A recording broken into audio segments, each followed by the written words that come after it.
Hey, hey, hey. Time for another Out of This World story from rSpace. Going over my history. I've been posting here for a while, so I thought I'd just add what happened to me so that there's some context to what I wrote.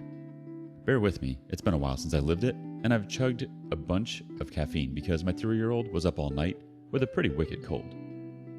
First ex was a compulsive liar who, after we had been together, approximately 2 years, posted wedding photos of her and a dude she met after me. That one was fun. Oddly enough, that one didn't hurt. Left me with no lingering anything other than a sense of humor because, come on. The one that hurts was my ex after her.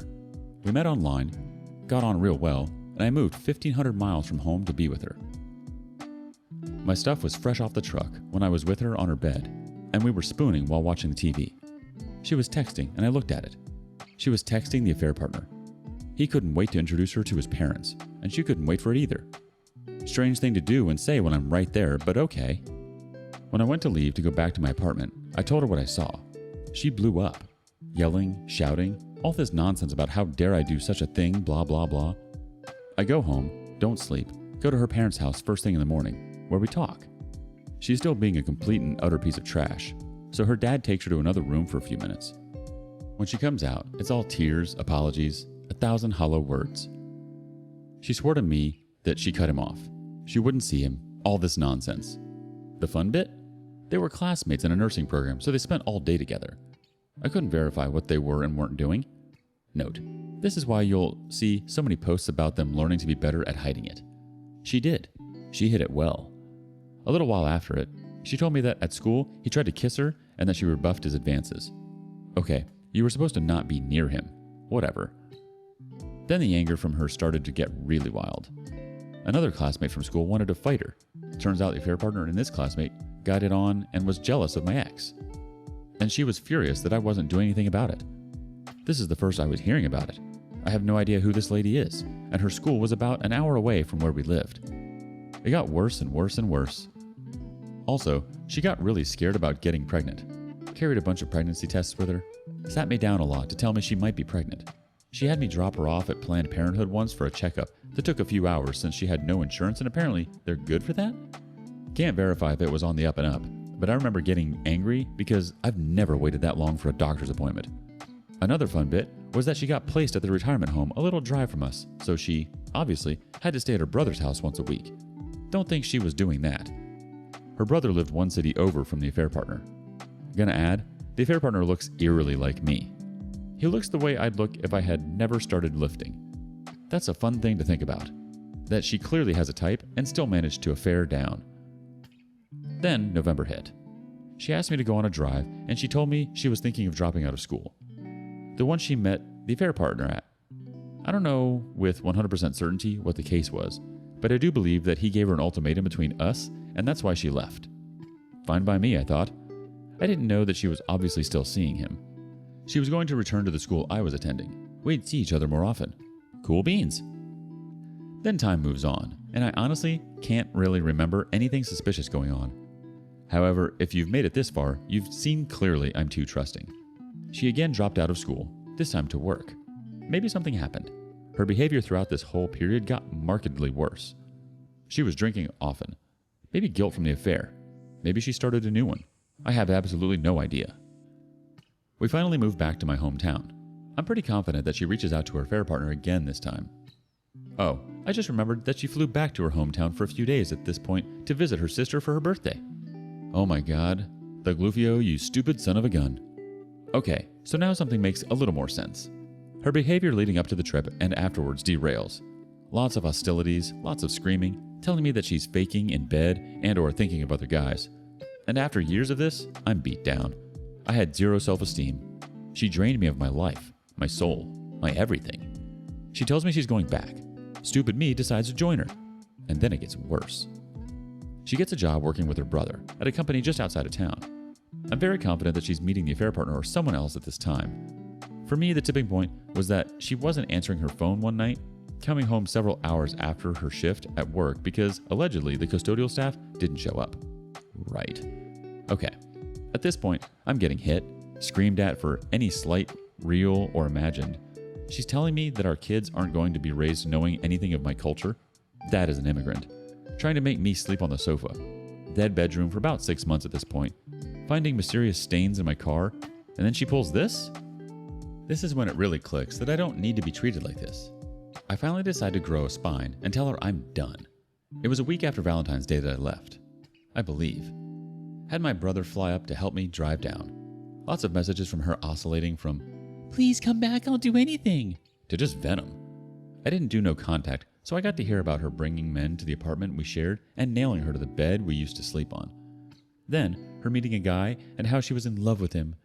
This was maybe 2 months after I left. Then I remember playing Civ 5 and got a text message. It was her. She had just turned 8 weeks pregnant. Oh, dang. 8 weeks before that was my birthday. Whatever, we weren't together anymore. She wanted me to hear it from her before she posted it on social media. Neato. I only found out who the dad was like 2 months after. It was the affair partner. No idea about the guy she was apparently in love with, but rip to him because her declarations of love and then getting knocked up by the affair partner were incredibly close together. Her and the affair partner are still together. Married. They have 2 kids together. She's in the town she would cry to me over her fear of being stuck there forever. I remember she was once crying about how she was afraid that when I went back to my parents' house, that I would revert back to who I used to be.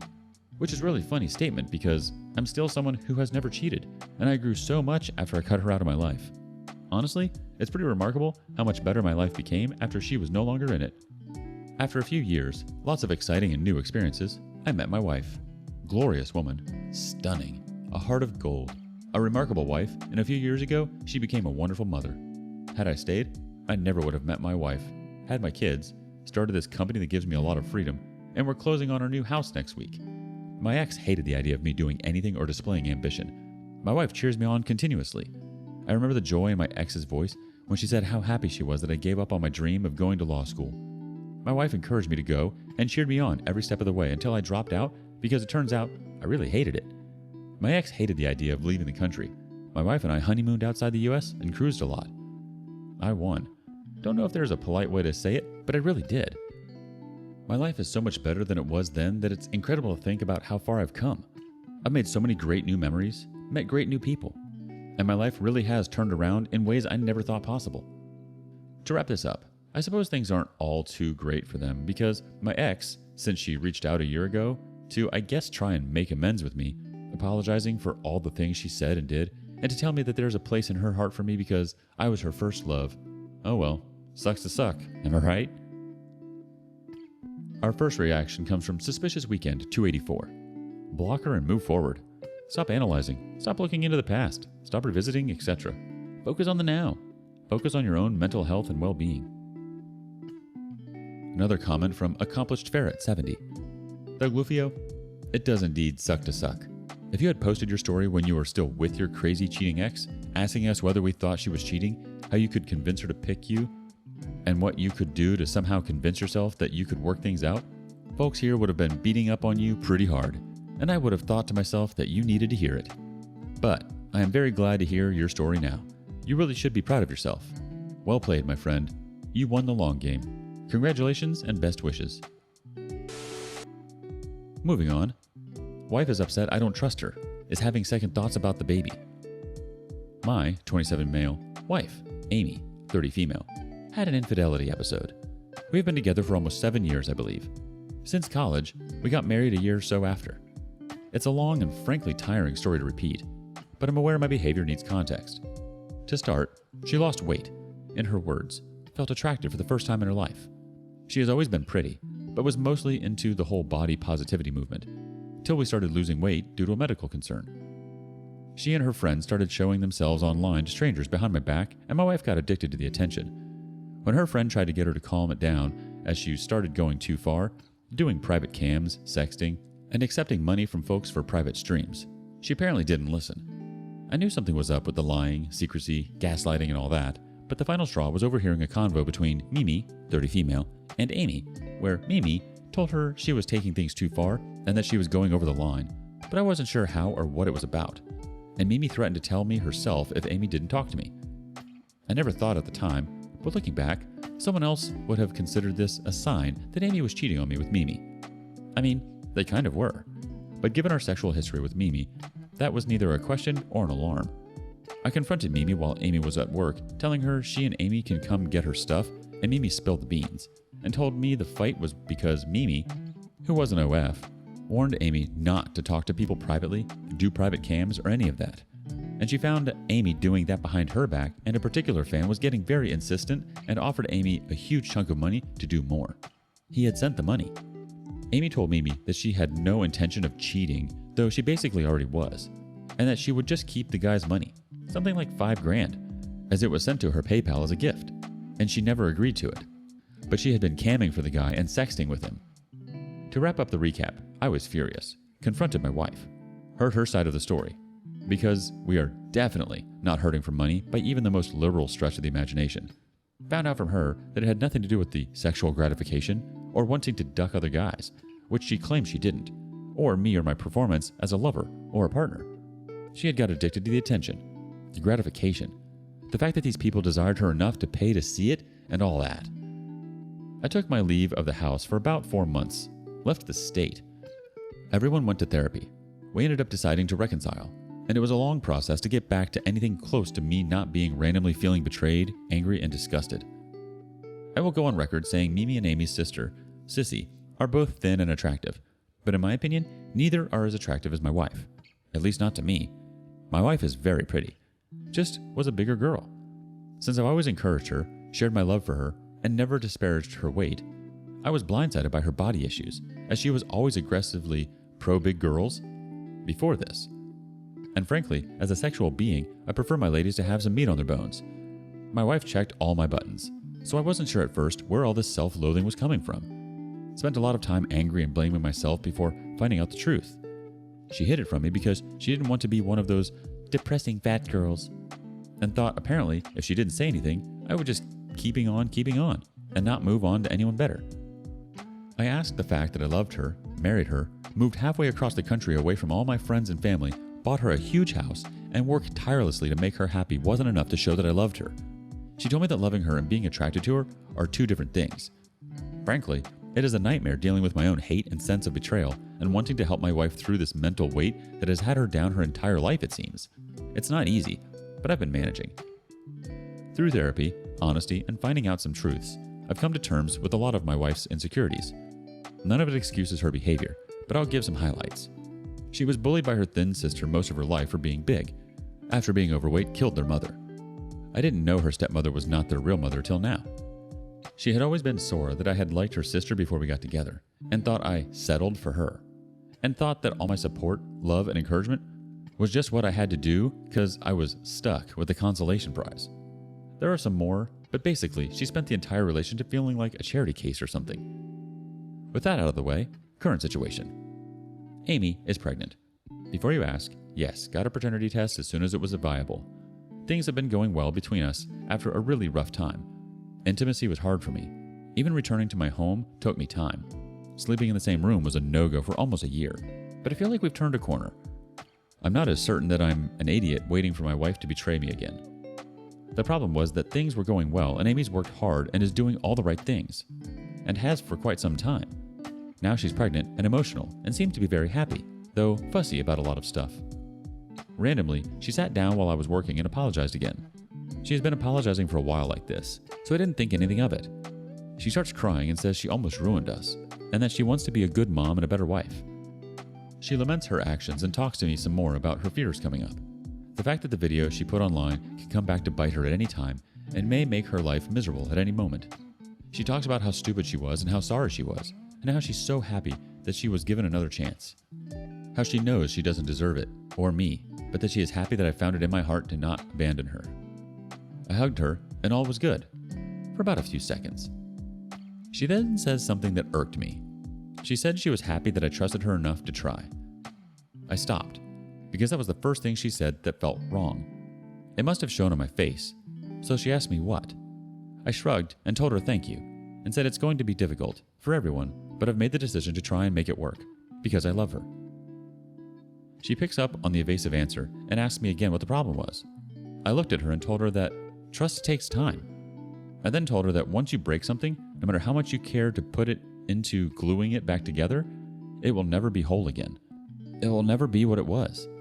You lose flakes, little dust particles, pieces that make it what it was. And when you sit it down, even if you got it looking exactly like it should, you're careful because you know it can break easier the next time. Amy asked if that means she's never going to live down what she did. I told her I didn't know, that I hoped so, but that's all I had, was hope. She asked if that meant I would never trust her again. I told her I don't know. Trust takes time. Right now, I have hope that things will be better. But as far as faith and trust, I simply can't have faith and I don't completely trust anyone anymore. I told her that statistically speaking, it was far more likely that she'd cheat on me or betray me than that everything is good from now on. Most people who commit infidelities are repeat offenders, and most people who reconcile find out later that their spouse just got better at hiding their illicit activities. She found a reason once to lie to me, to betray me, to gaslight me, to put our entire relationship at risk, and it wasn't hard to find some justification. I told her the mind is an amazing tool and that people can justify a lot of things. I hope we make it and everything will be okay. I love her and have chosen to take the risk, but I'm not in a position to offer my trust, and I'm just not the kind of person who has strong faith in things I can't quantify. All the data is telling me I'm a moron and that having a child with her is probably a mistake I will end up sorely regretting. Forgiving a cheater seems to be, but I love her and she seems sincere, so I'm betting against the odds. I hope the trust returns, but it takes time. In the meantime, she has all my hopes. She did not take this well, at all. In fact, she started to ugly cry. I didn't know what to say to her, so I just held her. She then asked if I don't trust her. Then, am I ever happy about the baby? I told her yes. Regardless of her or I'm going to love my kid no matter what. We certainly weren't trying for a baby, but I'm all on board with being a dad. She asked if I'm stupid for having a child with her. I answer that all evidence points to that being the case. I hope I'm not, but again, the odds are not in my favor. She took this even worse. She asked why not just have an abortion? Why subject me to this if I don't have faith in us? I told her that faith isn't easy and trust takes time. I got hope. That's about it right now. That it will take more time and we are just on the journey. Hopefully, we'll get there together. Amy got quiet and then began sobbing. She left the room and locked herself in her office. I checked on her several times, but she was just crying. Then her mother came to get her, hugged me, and told me she will sort it out. Amy's been at her parents' house for 2 days. I've called. I'm hearing Amy is having second thoughts about the baby, though we are almost 4 months into the pregnancy. I've come by her house to drop off food I cooked for her, but Amy cries every time she sees me now, so I just give it to her father and leave. I'm being told that it's just hormones and that everything will be okay. Amy's therapist is on vacation, and I can't wait for her to get back. What am I supposed to do here? I'm trying to be honest and supportive. I've had to balance my own feelings and hers for so long now, and now that she's pregnant, am I expected to get over it? Hey, you chose to reconcile, so you can't have those feelings anymore. The situation seems delicate, and I have all the tact of a rampaging elephant. What can I do here? How do I make this woman feel better without lying to her? Do I have to suck it up and pretend I don't have fears or doubts? I do. I'm scared shitless that the next time she's depressed, she'll do something crazy to make herself feel better. I also have the nagging doubts in my head given how most of these stories have ended on Reddit. I'm not ready to throw in the towel. I made my decision. I am reconciling and we are having a baby. We are staying married and I do love this woman with all of my heart. But I do not trust her with that heart. I just need some advice on how to navigate these emotions. Our first bit of advice comes from Cranach. You and her need to accept the reality you're living in now and need to think about your expectations because what she did changed everything. Trust can be restored, but it will never again be like it was before. Reason for that is that she showed you what she is capable of. What she is capable of is a part of her that you were not aware of before, but that you are aware of now. That she is capable of doing that doesn't mean that she will do it again, but she is capable of doing it again. So even if she does everything right, you will always be aware of what she is capable of. Because of that, you can't give her the same trust again like you did before. You need to protect yourself. When you gave her all of your trust before, you put yourself into a position where she could hurt you like no one else could, which she did. You can trust her again, but it will be on a level where you don't make yourself so extremely vulnerable again.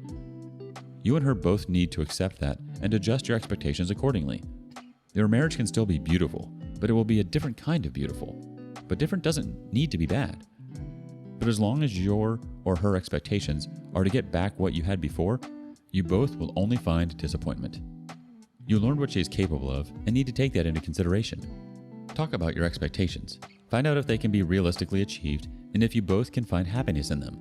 If the answer is no, then find out if you can adjust your expectations. I wish you all the best on your way forward. DOP replies, "You always have the most measured and unbiased opinions, man. Thank you." Most people answer these questions from a place of hurt, expectation, or outrage. It's not helpful. It never is. I've made the decision to reconcile, and so far, I haven't regretted it. But everyone acts like every bump in the road is a sign the damn sky is falling. It's starting to get a little nerve-wracking. Like, I want to hold on to my anger and my outrage, but it's hard in the face of folks who want her to be representative of their past trauma or their situation. She is not. People are people, and they are all different. Will this work? Who the F knows? But you know what? You got the same dang odds of it working out with a relationship without an infidelity issue as one with one. But the only difference now is I'm aware of that, and that awareness causes friction. I'm A, not going to let my wife off the hook for what she did do. B, I'm not going to drive myself in a tizzy about what she could have done.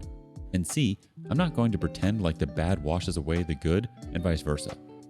We are not at a blank slate, but we are like at the beginning of a new thing. The old thing is dead and gone, and I'm working on this new thing. My peace of mind, as someone else stated, will never be the same. And not just because of her. She's a huge thing. But you've been following me.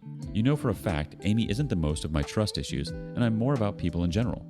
People I loved and trusted, protected and defended, my childhood abuser. Hid his actions. My design team did some betraying things. I'm running into more racists in my industry than I ever thought. My trust for anyone is freaking low. She's part of that, but not the whole.